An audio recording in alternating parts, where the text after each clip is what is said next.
안 받는 걸로 하겠습니다. 네. 할렐루야. 네, 은혜가 되죠? 네, 우리 장로님부터 안 받는 겁니다. 네, 우리 안수 집사님, 권사님들부터 안 받으시는 겁니다. 자, 오늘 우리에게 주시는 하나님의 말씀, 에베소서 6장 1절에서 3절 말씀 보시겠습니다. 제가 가진 신약 성경으로는 신약 성경 316쪽에 있습니다. 에베소서 6장 1절에서 3절 함께 보도록 하겠습니다.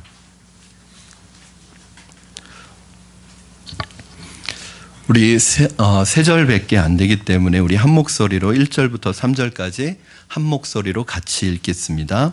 시작. 자녀들아, 주 안에서 너희 부모에게 순종하라. 이것이 옳으니라. 내 아버지와 어머니를 공경하라. 이것은 약속이 있는 첫 계명이니 이로써 내가 잘되고 땅에서 장수하리라. 아멘. 오늘 어버이 주일입니다.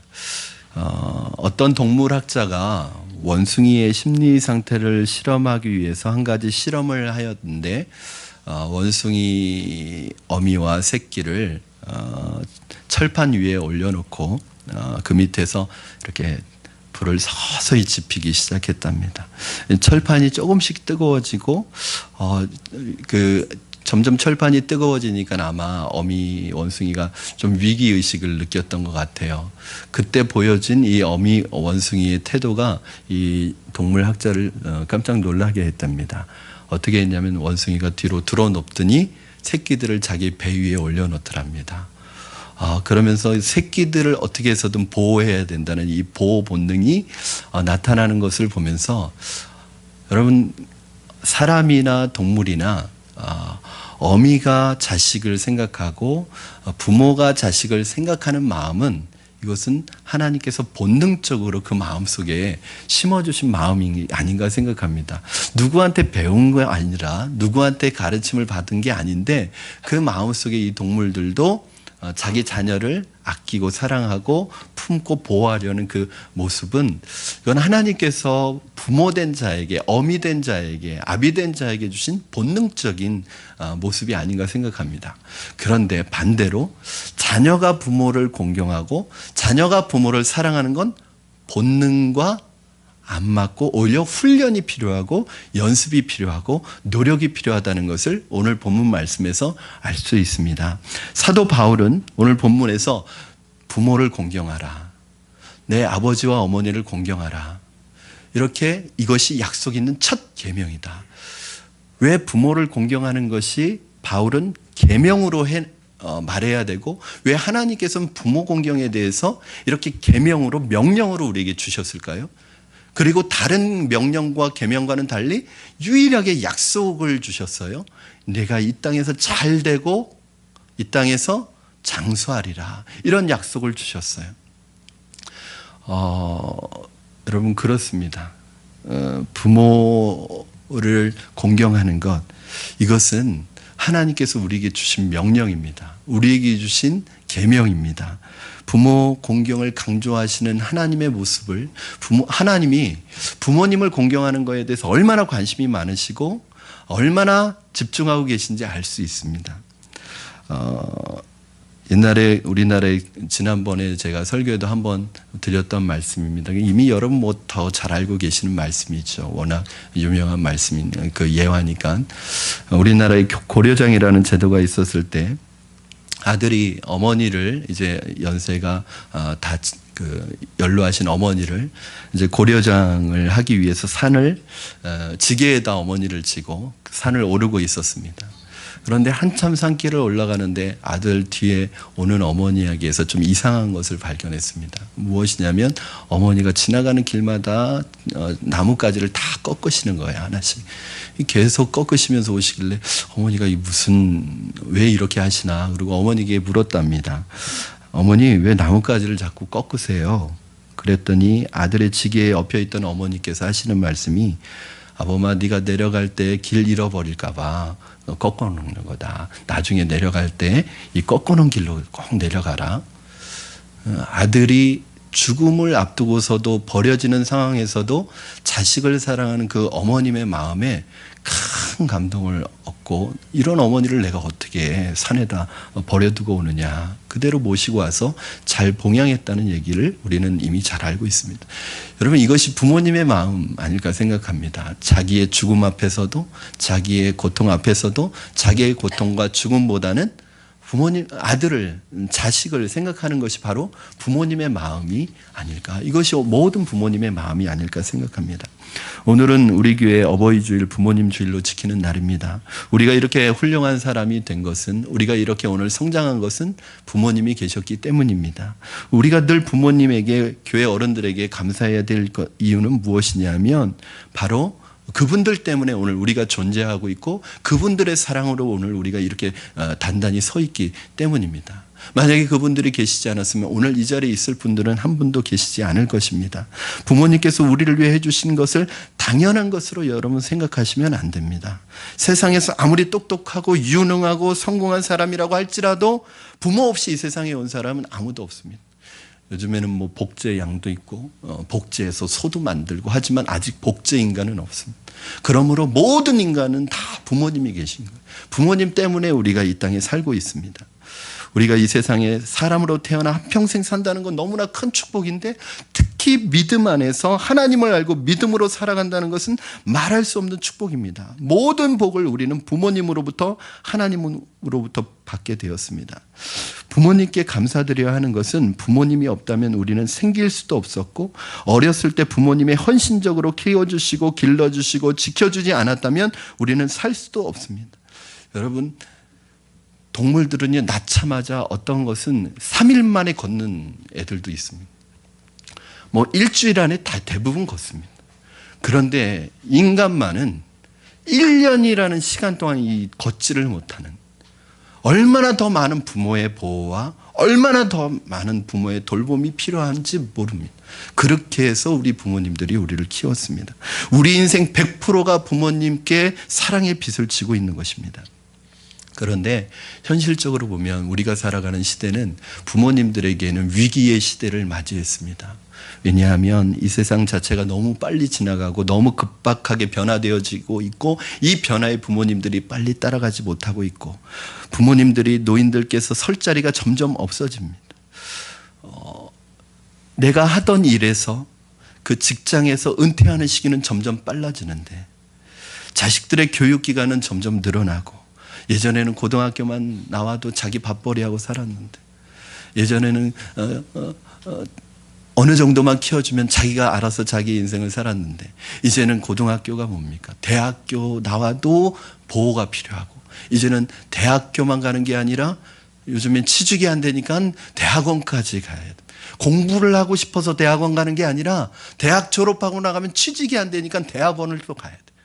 이러다 보니까 부모님들의 부담이 굉장히 늘어나고 또 시집 갈 때까지 대부분 요즘에는 또 시집을 30대, 장가를 30대 이렇게 가다 보니까 자녀들 시집 보내고 장가 보내고 그 많은 비용을 다 자녀들을 위해서 사용하고 나면 미처 부모님들은 마치 자녀들 때문에 부모님들은 노후도 제대로 준비하지 못하고 노년을 맞이하게 됩니다.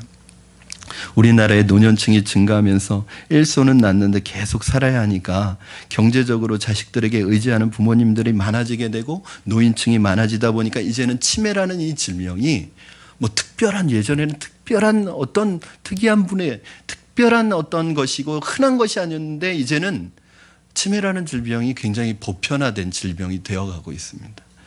자식들이 부모에 대해서 부담을 느끼기 시작한다는 거예요. 왜냐하면 모셔야 되는 부담, 또 질병에 걸렸을 때의 부담.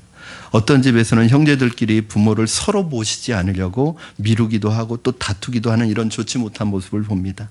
그리고 그렇게 병든 부모님을 서로 모시지 않으려다가 시설에 맡기고 우리 부모님들은 그곳에서 외롭게 자식들에게 버려짐이 아닌 버림을 받고 노년을 외롭게 보내시는 분들이 굉장히 많다고 합니다.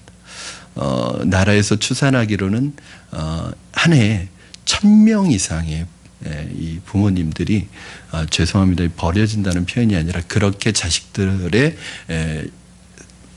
마음에서 멀어지는 그런 상황에 놓여져 있다고 합니다. 여러분 오늘 말씀을 보면은 부모님에 대한 명확한 명령을 하나님은 하고 계십니다. 선택이 아니라 마땅히 해야 될 일, 하나님의 명령이라고 말씀하고 계십니다. 오늘 말씀을 통해 저와 여러분, 우리 모두 부모님에 대한 사랑과 감사의 마음이 다시 한번 깊어지기를 바라고 회복되기를 주님의 이름으로 축원합니다. 저도 아까 들어오는데 이 꽃을 달아주셨어요. 우리 학생, 그 여학생이. 근데 제가 꽃을 목양실에다 두고 나왔습니다. 왜냐하면 두 가지 이유 때문인데, 제가 설교하다가 이 액션이 있거든요. 그래서 이게 자꾸 꽃이 떨어지고 해서, 그리고 여기가 주머니가 지금 봉해져 있어가지고 껴지지도 않습니다. 또 하나는 사실은 오늘 저는 제가 설교자로 섰지만 오늘 부모의 입장이 아니라 자녀의 입장으로 여러분과 말씀을 나누려고 합니다.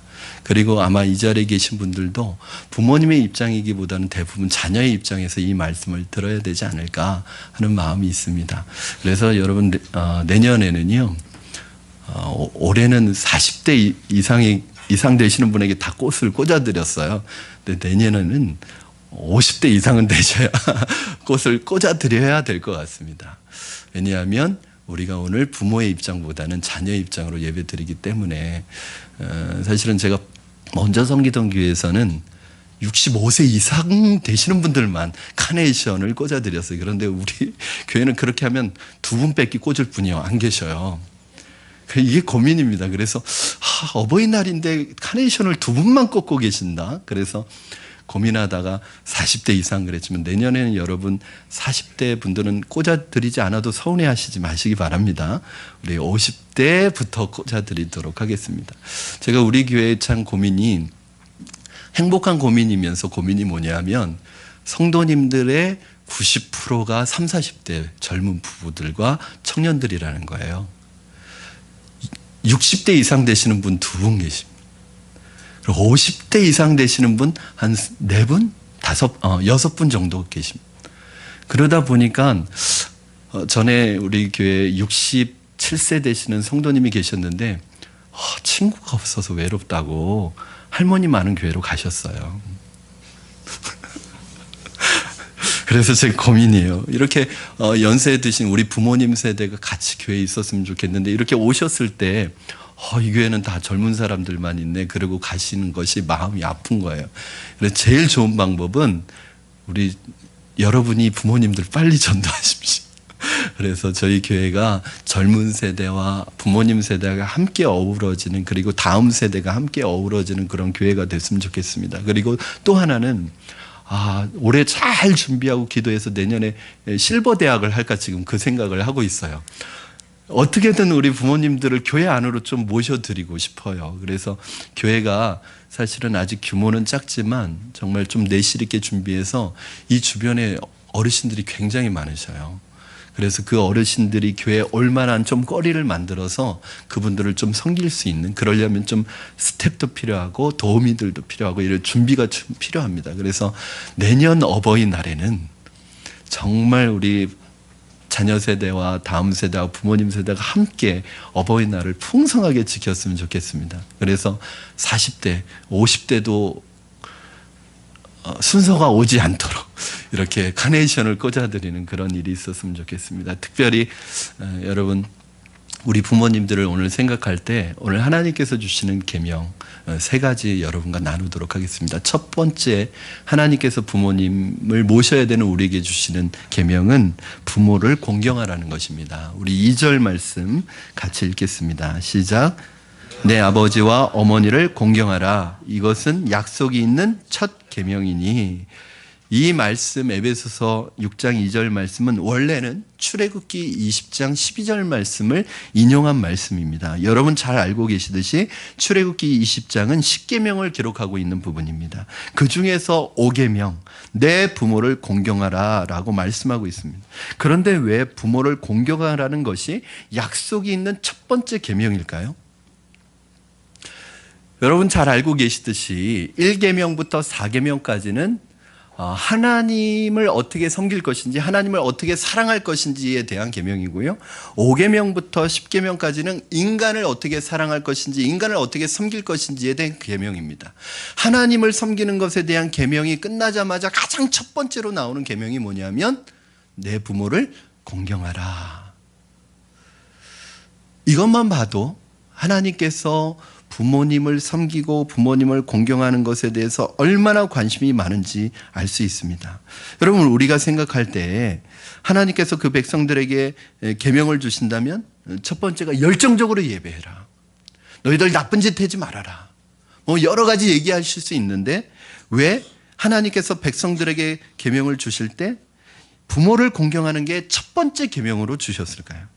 이것이 하나님을 섬기는 다음으로 중요한 계명이기 때문에 그렇습니다.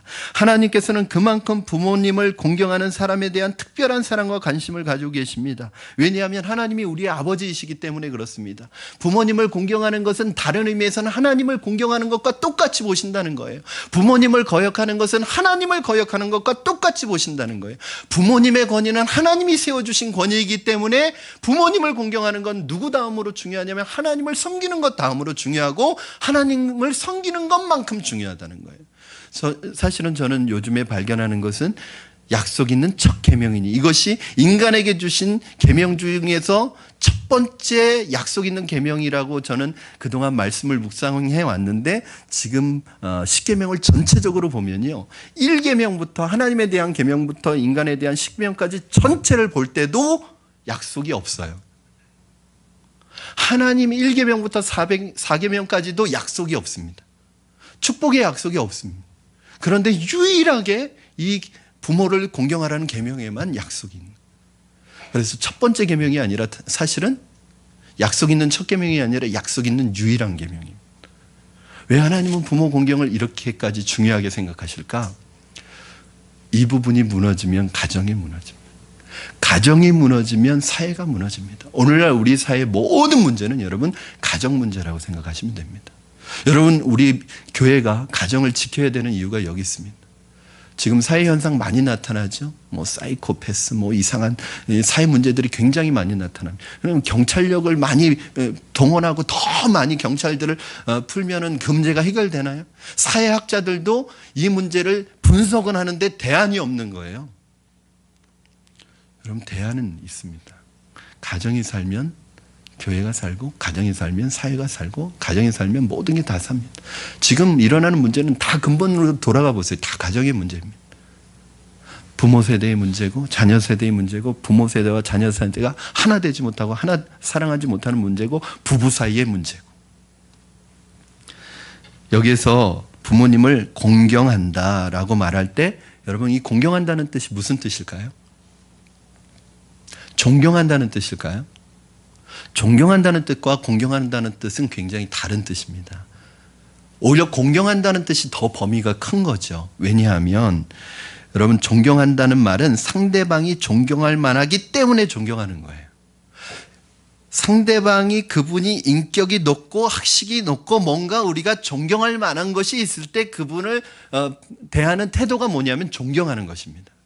그런데 공경한다는 것은 무슨 뜻이냐면 아무 이유 없이 하나님께서 그 자리에 두셨기 때문에 부모님으로 세우셨기 때문에 공경하는 게 공경입니다. 사랑하는 게 공경입니다. 학교에서 학생들이 선생님을 존경하는 이유가 있습니다. 선생님들은 우리보다 학식이 많으시고 우리보다 먼저 사셨고 지식이 많기 때문에 존경합니다. 정말 저는 존경스러운 교수님들 많이 봤습니다.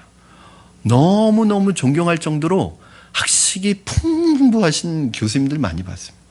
여러분, 군대에서 우리가 상관에게 복종하는 것은 상관이 가지고 있는 위치 때문에 그렇습니다. 계급이 있기 때문에 그렇습니다. 직장에서 부하 직원이 상사에게 순종하는 것은 순종하지 않으면 잘리기 때문에 그렇습니다. 그런데 부모님은 계급이 높으신 것도 아니고 지식이 많으신 것도 아니고 직장에서 잘릴 것도 아닌데 왜 부모를 공경해야 합니까? 부모님 때문에 오늘 우리가 있기 때문입니다. 부모님 때문에 오늘 우리가 존재하기 때문입니다. 우리는 내 인생 전체를, 내 인생 100%를 부모님의 사랑이 비치고 있는 사람들입니다. 내가 이렇게 살아있는 것 자체가 부모님에게 비치고 있는 것입니다. 내가 이렇게 살아있는 것 자체가 갚을 수 없는 빚을 지고 있는 것입니다. 하나님께서 이스라엘 백성들에게 무조건 하나님만 잘 섬기면 된다, 그렇게 말씀하시지 않으셨습니다. 하나님은 우리에게 이렇게 말씀하셨습니다. 너희가 부모를 공경하는 것은 곧 나를 공경하는 거다.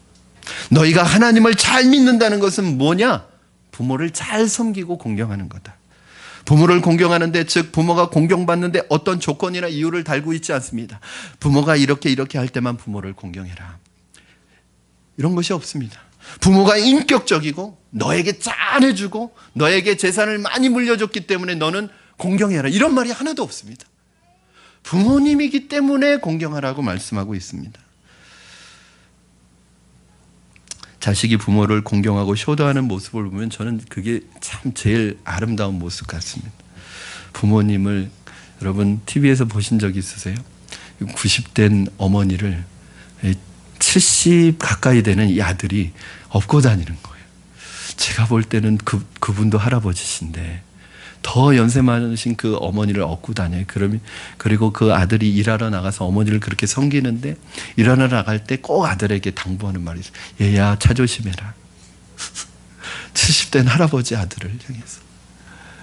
여러분, 그 모습을 보면요, 감동을 받지 않는 사람이 없습니다. 그 모습처럼 아름다운 모습이 없습니다. 어떤 사람은 머리는 좋아서 좋은 학교도 나오고 사회적으로 성공했는데 부모를 공경할 줄 모른다. 그런 사람을 볼 때 사람들은 뭐라고 하냐면, 저 사람은 머리는 좋은데 인간이 덜 됐어. 인간이 덜 됐다고 얘기합니다. 사람이 잘하면 잘할수록 그런 속담이 있습니다. 벼는 익으면 익을수록 고개를 숙인다는 말처럼 훌륭한 사람일수록, 정말 성숙한 사람일수록 어른들을 잘 섬기고 어른들을 귀하게 여길 줄 압니다. 왜냐하면 그 사람은 지혜로운 사람입니다. 이 사회 속에서 어른을 잘 섬기고 부모를 잘 공경하면 사회 전체가 축복을 받습니다. 그러나 부모를 공경하지 못하고 어른들을 무시하는 사회는 그 사회가 저주를 받습니다. 여러분, 제가 깜짝 놀랐어요. 이 사회가 지금 어떻게 가는 사회? 전에도 한번 말씀드렸듯이 제가 서강대를 약속이 있어서 서강대 쪽에 갔다가 서강대에서 나오는 길이었는데, 그 서강대가 그 앞이 대로 한 8차선인가 굉장히 넓은 도로입니다. 그런데 그 한복판에서 두 사람이 싸우고 있는 거예요. 싸운다기보다는 일방적으로 당하고 있는 거예요. 어떤 사람이었냐면, 한 사람은 제가 봐도 한 20대 중반으로 밖에 안 보였어요. 그리고 한 사람은 60대 한 중반 정도 보였습니다. 아버지와 아들 뻘이었습니다. 그런데 이 20대 중반 되는 청년이 그 60대 중반 되는 아버지 같은 분에게 멱살을 잡고 욕을 하는 것이었습니다. 그것도 많은 사람들이 모여 있는 데서 그러고 있으니까 그 사람들 구경거리가 됐습니다. 그런데 그 험악한 분위기 속에 아무도 들어가서 말하는 사람도 없고 말리는 사람들이 없어요. 이게 우리 사회입니다. 지금. 제가 용기를 내서 그 안으로 들어가서 지금 뭐 하시는 거냐, 아버지 같은 분한테 뭐 하시는 거냐 그랬더니 이제 그때부터 한두 명이 들어오기 시작해서 싸움은 말렸는데, 여러분, 우리 운전하는 사람들은 위아래도 없습니다. 어른도 없습니다. 도로에선 조심하십시오. 이 젊은 사람들 무섭습니다. 이게 어떤 징조예요, 여러분? 우리 사회가 썩어가고 있다는 징조고 저주받아 가고 있다는 징조입니다. 여러분, 오늘 우리가 존재하는 것, 우리가 오늘 이렇게 살아가고 있는 것은 하나님의 은혜이지만 동시에 부모님의 은혜입니다. 여기 오기까지 여러분 혼자 오셨어요? 여러분 지금 이 자리에 여러분 모습으로 성장하고 훌륭하게 이렇게 자라기까지 나 혼자 독불장군입니까? 여러분은 혼자 온 것 같을지라도 보이지 않는 곳에서 여러분을 위해서 기도하고 눈물 흘리고 땀 흘리고 헌신했던 그 누군가의 헌신과 땀방울이 여러분 오늘 이 자리에 오게 하셨습니다. 그 기도하시는 어머님의 그 기도가 있었습니다. 여러분 잘 알고 있는 것처럼 어거스틴 하면 성 어거스틴으로 알려져 있습니다. 중세로 넘어가기 전에 교회사 속에서 가장 위대한 신학자였습니다. 그런데 이 어거스틴이 젊은 청소년기에 엄청난 방황을 했는데 이 마니교라는 이단에 빠져서 심취해서 정말 그 영혼이 타락한, 그렇게 어머니의 마음을 갈기갈기 찢어놓는 아들이 되었고, 얼마나 방황을 했든지 10대 때 사생아를 낳은, 그렇게 어머니의 마음을 아프게 했던 아들입니다. 어느 날 이 어머니가 모니카인데, 모니카가 당시에 가장 유명했던 목사님이었던 암브로스 목사님에게 가서, 목사님, 제 아들 때문에 너무 고통스럽습니다. 목사님이 제 아들 한번 만나셔서 회개하고 돌아오라고 좀 얘기 좀 해주세요. 그랬더니 이 암브로스 목사님이 뭐라고 그러셨냐면, 당신의 아들은 지금 교만하기 때문에 어떤 말을 해도 듣지 않을 것입니다. 내가 말한다고 해도 듣지 않을 것입니다. 그러나 제가 방법을 하나 알려드리겠습니다. 눈물로 기도한 자식은 절대 망하는 법이 없습니다. 그냥 기도하세요. 그날부터 이 모니카가 정말 눈물로 자식을 위해서 기도하기 시작했습니다. 그때 하나님의 때가 되었을 때 어거스틴은 하나님께로 돌아오게 되었고, 무수한 이단들과 싸워서 교회를 지키는 주의 종이 되었다는 것입니다. 여러분, 유명한 말을 남겼습니다. 기도로 키운 자녀는 결코 망하지 않는다. 여러분, 그 기도가 있어서 여러분 오늘 여기에 있는 것입니다. 또 여러분, 우리의 자녀들, 기도로 키운 자녀, 기도로 세운 자녀는 결코 망하는 법이 없음을 기억하시고 우리 자녀들을 위해서 기도하시는 여러분 되기를 주님의 이름으로 축원합니다. 오늘 저와 여러분 여기까지 오는 동안 얼마나 많은 부모님의 눈물이 있었습니까? 얼마나 많은 보이지 않는 곳에서 눈물이 있었을까요? 그 부모님의 마음을 아실까요? 제가 오늘 아침에 설교 준비한 것도 있고 해서 제 아내에게 그렇게 질문했습니다. 아내가 이 둘째를 품에 이렇게 안고 있길래 아이를 품에 안고 아이를 길러보니까 부모님의 마음 알겠냐고. 모르겠대요. 여러분, 그게 정답인 것 같아요. 언제 알까요? 아마 나이 들고 자녀들 이제 떠나고 홀로 남았을 때 이제 부모님의 마음을 알까요? 아니요.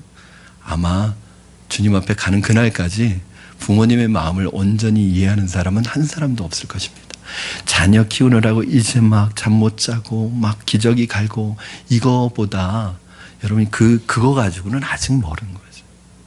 부모님의 그 외로움과 우리 앞에서 보이지 않은 그 눈물을 만약에 모은다면 아마 몇 바게스 죄송합니다. 몇 바가지는 이게 될 겁니다.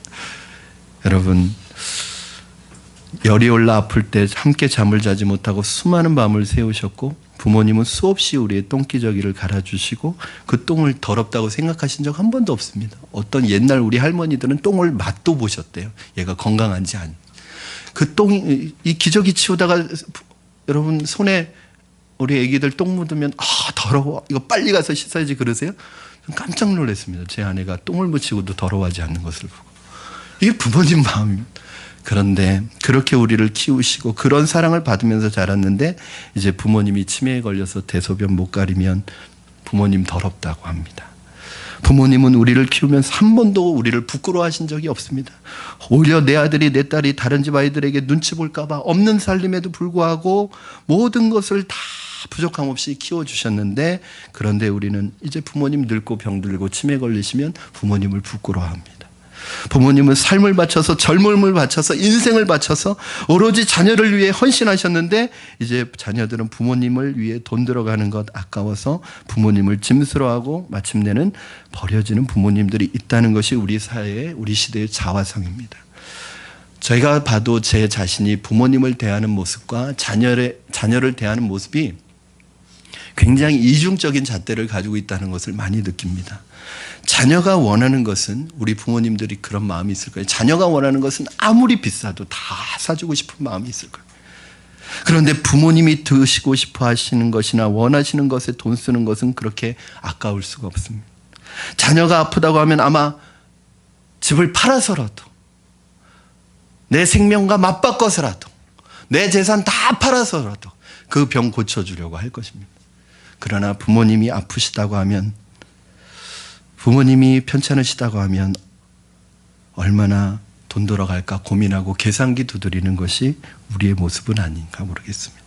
자녀를 위해서 쓰는 돈은 절대로 아깝지 않은데 부모님께 드리는 용돈은 그렇게 아까워할 수가 없습니다. 여러분, 옛날 중국에 품행이 좋지 않은 원호라는 사람이 있었습니다. 나이 90세인 아버지와 함께 살고 있었는데 이 원호가 자기 아버지에게 살면서 평생 제대로 된 효도 한번 못 해본 아들입니다. 그런데 그 원호라는 아들에게는 원각이라는 아들이 있었습니다. 그런데 어느 날 아마 그 사회 속에서도 이런 고려정이나 그런 그 시대의 풍속이 있었던 것 같아요. 어느 날 원호가 아들 원각을 불러다가 할아버지를 광주리에 담아 지게로 지고 가서 산속에 내버리고 오라고 그렇게 말하였습니다.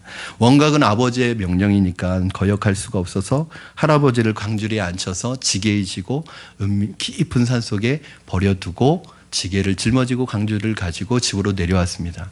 그랬더니 그 모습을 본 원호라는 이 아버지가 야, 너 그거 지게랑 광주리 뭐하러 가져왔냐? 그거 앞으로 필요도 없는데 할아버지랑 같이 놔두고 오지 왜 그걸 가져왔냐고 야단을 쳤습니다. 그때 이 원각이라는 이 아들이 잘 보관해 두었다가 아버지 나이 들었을 때 쓰려고요. 그렇게 대답하는 것이었습니다. 그 얘기를 듣고 충격을 받았습니다. 아, 그대로 배우는구나. 여러분, 자녀들이 그대로 보고 있습니다. 우리가 부모님에게 하는 대로 아이들은 부모인 우리에게 하게 되어 있습니다. 내가 아무리 자녀들을 지극정성으로 잘 키운다고 할지라도 내가 부모님에게 하는 그 모습대로 그 수준에서 우리를 배우게 되어 있습니다. 왜냐하면 자녀는 부모의 거울이기 때문에 그렇습니다. 사랑하는 여러분, 부모님을 공경하시기 바랍니다. 가장 훌륭한 인격, 가장 훌륭한 그리스도인은 어떤 그리스도인이냐? 바로 부모를 공경하는 그리스도인입니다. 오늘 그 부모님의 헌신과 사랑이 오늘 저와 여러분을 만들었습니다. 이유가 없습니다. 그냥 공경하셔야 합니다. 이게 하나님의 뜻이고 하나님의 명령입니다. 두 번째, 부모님을 섬기는 우리에게 주시는 두 번째 명령 무엇이냐면 순종하라. 순종하는데 주 안에서 순종하라고 말씀하고 있습니다. 우리 1절 말씀 같이 읽겠습니다. 시작. 자녀들아, 주 안에서 너희 부모에게 순종하라. 이것이 옳으니라. 우리가 부모님을 공경하기는 공경하지만 무조건 맹목적으로 공경하는 것은 오히려 부모님을 공경하는 게 아니라고 말씀하고 있습니다. 그래서 오늘 말씀은 부모를 공경하되 부모에게 순종하되 주 안에서 공경해야 된다. 주 안에서 순종해야 된다. 이것이 진짜 부모를 공경하는 것이다 라고 말씀하고 있는 것입니다. 여러분, 무슨 말이냐 하면 예를 들어서 부모님이 순종하라고 했으니까 부모님의 말씀이라면 죄도 지을 수 있다. 이거는 잘못된 순종입니다. 부모님이 점치러 가자고 하신 때 따라가면 그건 안 됩니다. 점치러 가자고 하실 때 점 안 보는 게 부모님을 순종하고 공경하는 것입니다. 왜냐하면 부모님이 우리가 생각해도 객관적으로 생각해도 옳지 않은 것에 대해서 명령을 내리시고 지시하실 때 그것에 대해서 순종하지 않는 것이 부모님을 진짜 사랑하는 겁니다. 왜냐하면 그렇게 하면은 부모님으로 하여금 죄짓도록 만드는 것이고 부모님으로 하여금 하나님으로부터 더 멀어지도록 만드는 것입니다. 그런데 우리의 고민이 있어요. 그러면 부모님이 말씀하실 때 그것이 옳지 않다고 해서 순종하지 않으면 부모님의 마음이 아프시지 않겠느냐? 부모님이 마음이 상하시지 않겠느냐? 여러분 어떠십니까? 사실 부모님들은 자녀들의 부모님의 말씀에 반대했기 때문에 마음이 상하는 게 아니라 부모님의 말씀을 무시하기 때문에 마음이 상하는 거예요. 여러분 한번 혹시 우리 성도님들 중엔 그런 분 안 계시겠지만 어떤 분이 이럽니다. 부모님이 이렇게 하라. 엄마는 알지도 못하면서 엄마가 뭘 한다고 그래요. 어머니가 뭘 하세요. 뭐 이런 말들. 아무것도 모르시면서. 여러분 부모님이 우리가 반대하기 때문에 마음이 상하는 게 아니라 부모님의 말씀을 무시하고 존재를 무시하고 인격을 무시하기 때문에 마음이 아프시고 상하시는 거예요. 반대할 게 있다면 부모님의 마음을 배려하면서 이러해서 어머니 이거는 옳지 않은 것 같습니다.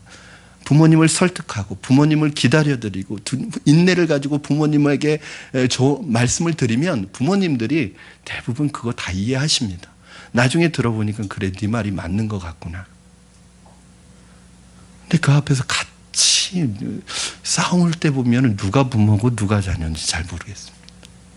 부모님들은 꼭 빚진 사람 같고 자녀들이 말하는 모습을 보면 꼭 뭐 빌려준 사람 같아요.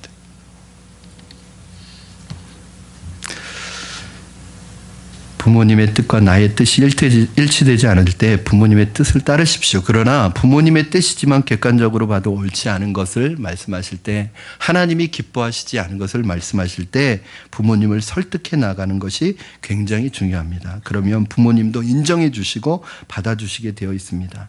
그것이 신앙적인 부분일 때는 더욱 그렇습니다. 그러면 부모님도 마음에 아들이, 내 딸이, 우리 며느리가 굉장히 성숙하구나, 이제 정말 어른이구나, 그렇게 느끼실 것입니다. 사랑하는 여러분, 부모님에게 순종하시되 맹목적인 순종이 아니라 주님 안에서, 주님 말씀 안에서 순종하는 여러분 되기를 주님의 이름으로 축원합니다. 마지막으로 세 번째, 부모를 공경하는 사람에게 하나님이 축복을 약속하셨습니다. 2절 3절 말씀 여러분 한번 읽어주셨으면 좋겠습니다. 시작.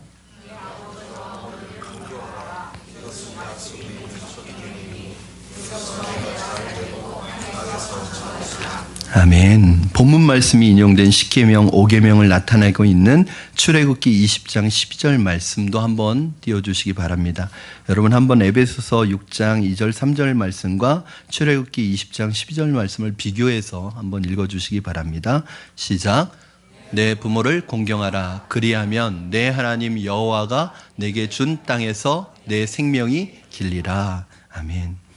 여러분, 이 출애굽기의 말씀은 이스라엘 백성들이 출애굽한 이스라엘 백성들에게 주신 말씀이고요. 오늘 바울 사도는 에베소서에서 이 말씀을 인용하면서 그대로 인용하지 않고 새롭게 해석을 했습니다. 두 말씀을 비교해 볼 때 차이가 뭐예요? 내 부모를 공경하라, 내 아버지와 어머니를 공경하라, 이건 뭐 같은 말이라고 볼 수 있어요. 그 다음에 보시면 출애굽기 말씀에서는 뭐라고 하고 있죠? 내가 내게 준 땅에서 내 생명이 길리라, 이렇게 말씀하고 있고요. 에베소서 6장 2절 3절 말씀에서는 뭐라고 말씀하고 있어요? 내가 잘 되고, 이게 더 추가가 됐어요. 그리고 내가 내게 준 땅이 아니라 그냥 땅에서 장수하리라, 그렇게 말씀하고 있습니다. 이게 무슨 뜻이에요? 사도 바울이 살던 시대에 1600년 전에 모세라는 이 사람에 의해서 출애굽기가 쓰여질 때, 그때에 백성들에게 있어서는 가장 관심사요, 가장 축복이고 가장 그들에게 소중한 것이 무엇이냐면 약속의 땅에 들어가는 것이었습니다. 그래서 그들에게는 내가 내게 줄 땅에서 내 생명이 길리라, 내가 땅도 주지만 너희가 거기서 오래 살 것이다, 이런 축복을 주셨어요. 그런데 오늘 1600년이 지나고 나서 사도 바울의 시대에는 그 땅에 들어가야 될 이유는 없죠. 지금 살고 있는 땅이 있으니까. 그리고 이 에베소서가 쓰여진 에베소 교회는 이방 교회니까. 그러면 이 땅이 내게 줄 가나안 땅이 아니라 내 땅, 그냥 땅에서 잘 되고 장수하리라. 여러분, 그 시대의 말씀으로 해석했습니다. 그러면 오늘 하나님께서 부모를 공경하는 여러분에게 주시는 축복이 뭘까요?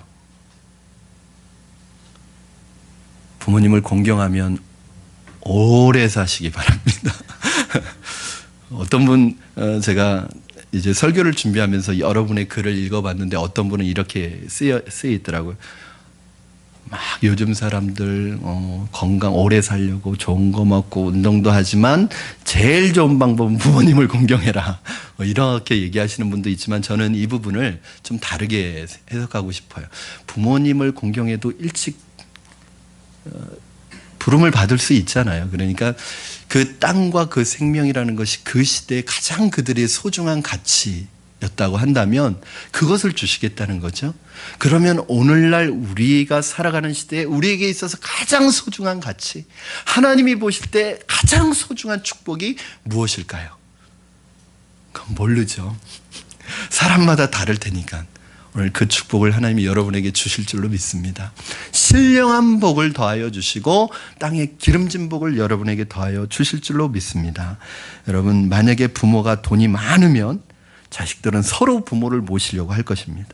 서로 부모에게 잘하려고 할 것입니다. 부모님이 삼성 회장이고 부모님이 현대 회장이면 공경하라고 하지 않아도 공경할 것입니다. 너 독립해라, 따로 살아라 그러면 아니요 어머님, 저희는 어머님이 평생을 어머니의 종처럼 어머니를 섬기며 살겠습니다, 이렇게 말할 수도 있을 것입니다. 왜냐하면 생기는 게 있기 때문에 그렇습니다. 그러나 여러분, 부모님이 돈이 있어서가 아니라 돈이 없어도 우리가 부모님을 공경하면 하나님이 대신 우리를 축복해 주신다는 것입니다. 하나님이 부모님 대신 우리에게 그 복을 갚아주신다는 것입니다. 하나님께서 부모님을 공경하면 삼성 회장과 비교되지 않는 아브라함의 축복, 이삭의 축복, 야곱의 축복, 하나님의 신령한 복, 땅의 기름진 복으로 여러분을 축복하실 줄로 믿습니다. 제가 신학교 1학년에 20대 초반에 신학교를 들어갔을 때 노 교수님이 계셨습니다. 80이 되어 가시는 이 교수님이 하시는 말씀이 그랬어요. 부모에게 효도하는 사람 치고 복받지 않은 사람 본 적이 없고, 부모에게 불효하는 놈들 치고 저주받지 않은 사람 본 적이 없다, 이렇게 얘기하시는 거예요. 그때는 그게 마음에 확 와닿더라고요. 사랑하는 여러분, 말씀을 정리합니다. 특히 우리 아버님 어머님 되시는 우리 여러분, 나이 드는 거 너무 속상해하지 마시기 바랍니다. 우리 부모님 앞에서 제가 할 얘기는 아니지만 이제 제가 점점 50대를 향해서 이제 가고 있잖아요. 그러니까 시간이 너무 빨리 지나요. 벌써 여러분, 저희 개척한 지 3년째 접어들고 있습니다. 벌써 송구영신 예배 드린 지가 엊그제 같은데 여러분, 5월 달이면 교회 상반기가 끝납니다. 이제 6개월 후면 또 사무연회 해야 됩니다. 그러니 우리 부모님은 얼마나 더 시간이 빠르게 가시겠어요? 그러나 나이 드시는 것으로 너무 속상해 하시지 마시기 바랍니다. 나이가 든다는 것은 피부에서 좀 수분이 빠질 뿐이지, 오히려 우리 어머님, 아버님의 내면은 더 풍성해지고 더 깊어지고 더 풍요로워지고, 그래서 사도 바울은 뭐라고 얘기해요? 우리의 겉사람은 날마다 후패하나 우리의 속사람은 날마다 새로워지는 은혜가 있기를 주님의 이름으로 축복합니다. 우리 어버이 주일을 보내면서 우리 부모님에 대한 사랑, 그리고 우리 교회 어른들에 대한 섬김과 사랑이 풍성해지기를 바라고, 교회 어른들에 대해서 감사하는 마음을 회복하시기 바랍니다. 그러므로 우리 모든 성도님들, 가난의 축복, 잘되고 장수하는 복뿐만 아니라 하나님이 여러분에게 필요한 가장 소중한 복을 여러분의 삶에, 여러분의 생애에, 여러분의 가정에 쏟아 부어주시는 은혜와 복이 있기를 주님의 이름으로 축원합니다.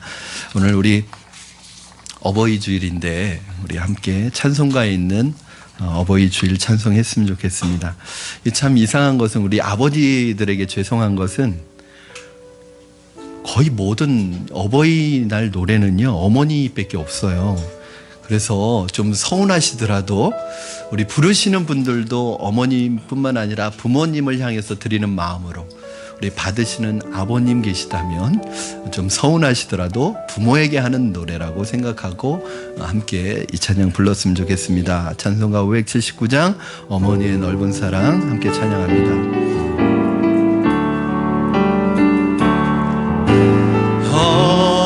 어머니의 넓은 사랑 귀하고도 귀하다. 그 사랑이 언제든지 나를 감싸줍니다.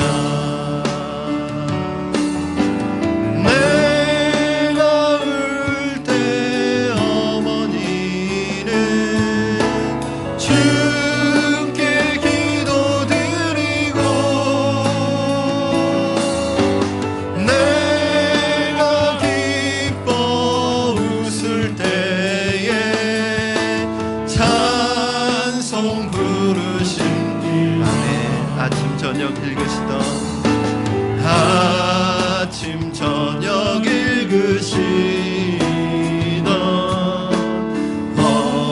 어머니의 성경책, 손때 남은 구절마다 모습 본 듯합니다. 믿는 자는 누구든지 영생함을 얻으리.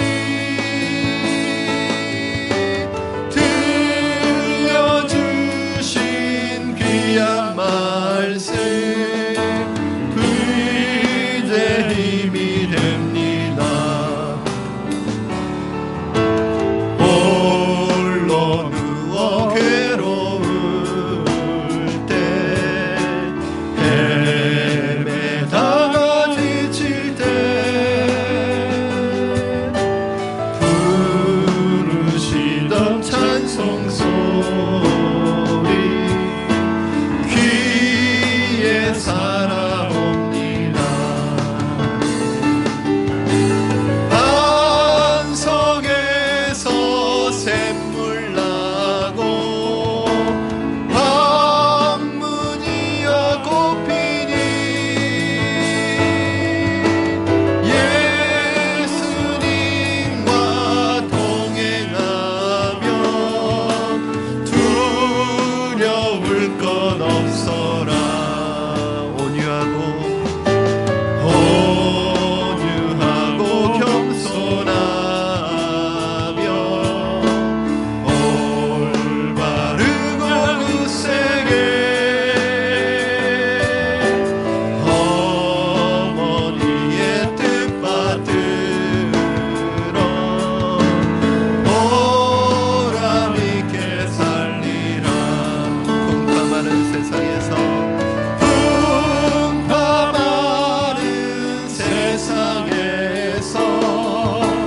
선한 싸움 싸우다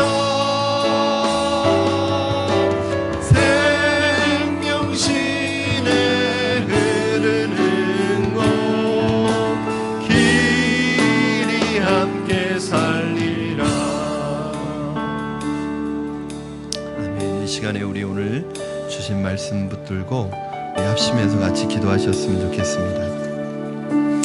하나님의 사랑과 하나님의 마음으로 오늘 우리가 있기까지 길러주시고 닦아주시고 키워주신 부모님의 은혜에 감사했으면 좋겠습니다. 이 시간에 부모님의 은혜를 한번 기억하시고 수없는 마음, 수없는 날들 우리를 위해서 우리 때문에 눈물 흘리시고 보이지 않는 곳에서 가슴을 쓸어 넘기시고 그렇게 헌신해서 우리를 오늘 이 자리까지 키워주셨습니다. 그 부모님이 있기 때문에 오늘 우리가 이 자리에 있는 줄로 믿습니다.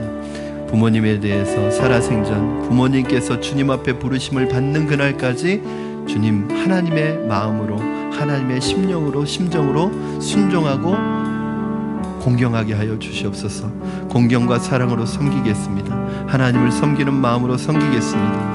혹시 부모님과의 깨어진 관계, 어려운 관계로 인해 막힌 담이 있는 분이 혹시 계시다면 오늘 하나님 그 담이 허물어지게 하여 주시고 오늘 하나님 우리의 노력과 우리의 의지가 아니라 주님이 우리 안에 부어주시는 아버지 하나님의 마음으로 아버지 하나님의 사랑으로 회복되어지는 은혜가 있게 하여 주시옵소서.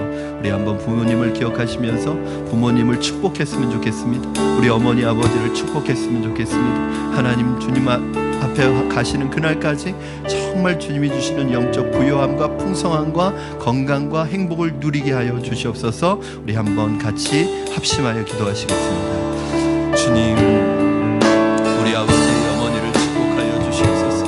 우리 부모님의 세대를 축복하여 주시옵소서. 오늘 하나님 우리가 있기까지 말없는 눈물과 말없는 고통과 헌신을 통하여 오늘 우리를 이 자리까지 인도하시고 키워주셨습니다.